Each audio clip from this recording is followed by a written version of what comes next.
In this video, I'll guide you through how to issue a partial refund on eBay. Whether you're an experienced seller or just starting out, sometimes you may need to adjust a transaction after it's completed.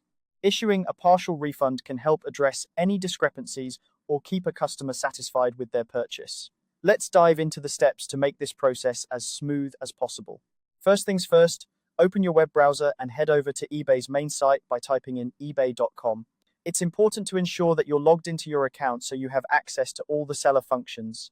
If you're not logged in yet, go ahead and sign in using your credentials.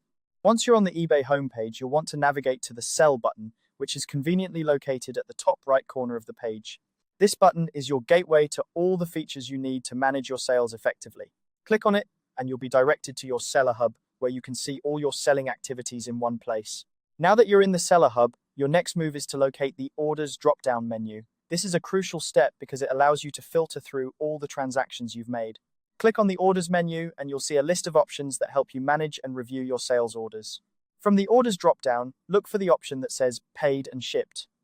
Clicking on this will give you a list of all the items that have been successfully paid for and shipped to the buyers.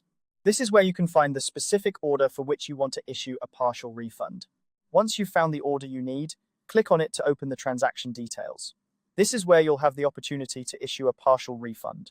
You should see an option that says Issue a partial refund or something similar, depending on the version of the interface you're using. Clicking this link will take you to a form where you can specify the amount you wish to refund. When filling out the form, be sure to enter the correct amount you want to refund to the buyer. It's always a good idea to double-check this amount to prevent any mistakes.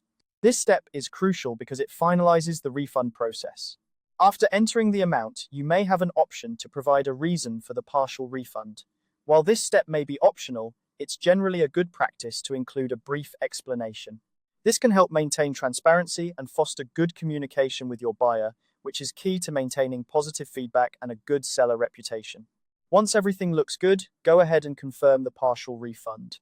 Depending on your payment setup and eBay's processing times, the refund might take a few days to reflect on the buyer's account.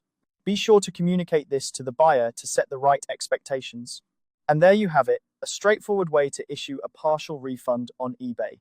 This process helps resolve order issues efficiently, keeping your business running smoothly and ensuring customer satisfaction. Remember, good customer service is the backbone of any successful online selling platform. Thank you for watching, and I hope this tutorial has been helpful for you.